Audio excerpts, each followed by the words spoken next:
Is Justin Baldoni racist? Does his company promote racial bias? These are some of the questions that folks are asking on social media, but is this an example of astroturfing? Hello, my fam. Perez Hilton here, the queen of all media, the original influencer, 21 years doing this, and your number one source for everything It Ends With Us saga. As I told you last week, soon-to-be-retired actress Blake Lively hired a new crisis PR expert, a former CIA agent. And now this week, we're talking about an old lawsuit against Justin Baldoni. The timing. But, oh God, I sound like the amended complaint against him. I do believe it's important to hear this out, so let's talk about it. Back in December of 2020, a person who worked at his company, Shane Norman, filed a lawsuit against Wayfarer. In the filing, he claimed that he was recruited with promises of job security and professional advancement, but was eventually terminated after raising concerns about racial inequities at the company. In the complaint, Norman claimed that Wayfarer co-founder Steve Sarowitz, the billionaire, told him during the hiring process, quote, "We need somebody here who looks like you."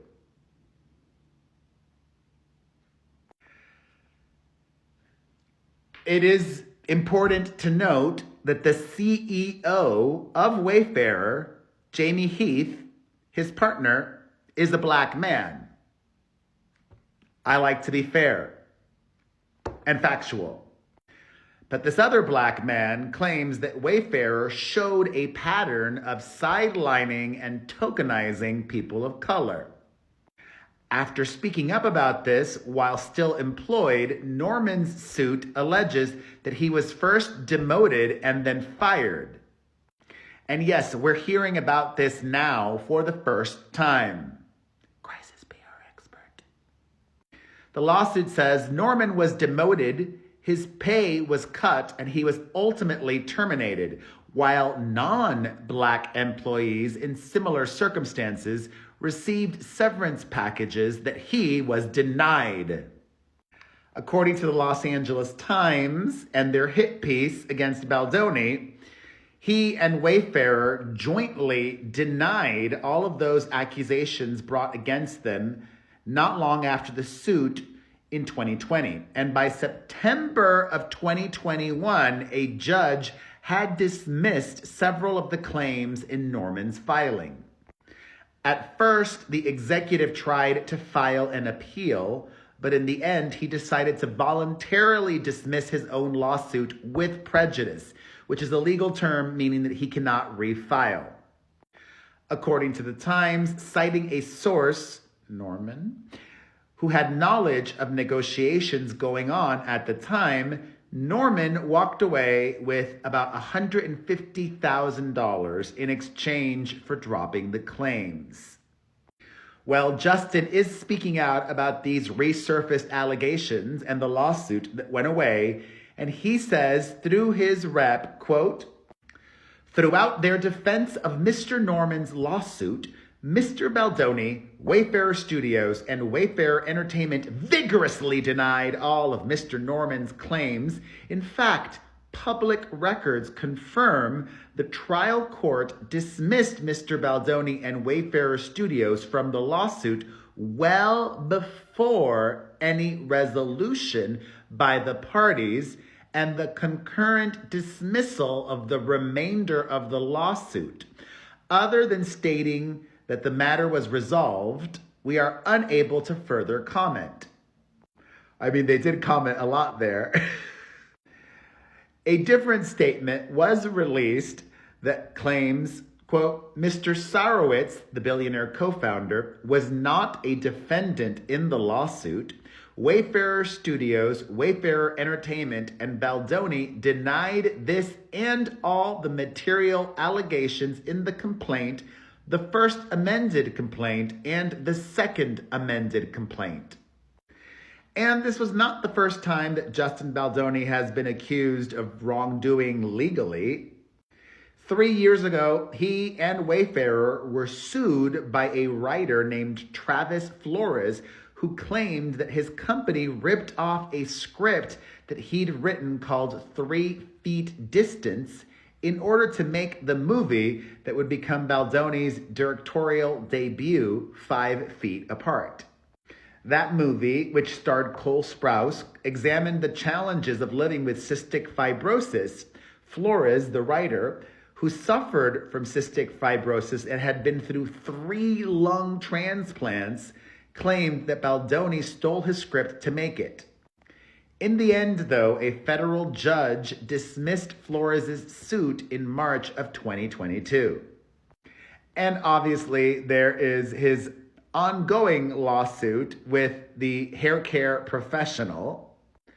And that's nothing outside of the norm. I've been sued way too many times. It's the cost of doing business in showbiz. And speaking of the goddess of gaslighting, Fake Lively is also making some headlines today. A former runner on the Gossip Girl set who has named himself, this guy named E. Wood, is speaking out about his experience working with her. Of the up-and-coming film editor, this guy claims, quote, "Unfortunately, my experience with Blake was not good. She came across as a bully." He worked on Gossip Girl back in 2010, and he says, quote, "I was working across the various white trailers, providing water, moving equipment around, and things like that, which is when I first saw Leighton Meester, one of the other Gossip Girl stars. She was the first person I saw, and I said hi to her, to which she replied, and that was it. Then I saw Blake, and I said hi to her as well. She didn't respond or give any acknowledgement. It was as if I did not exist." He reflected, quote, "I was never told not to speak to actors, but I don't even think I was having a conversation with her. I was just saying hi, trying to be nice. And the way Leighton was acting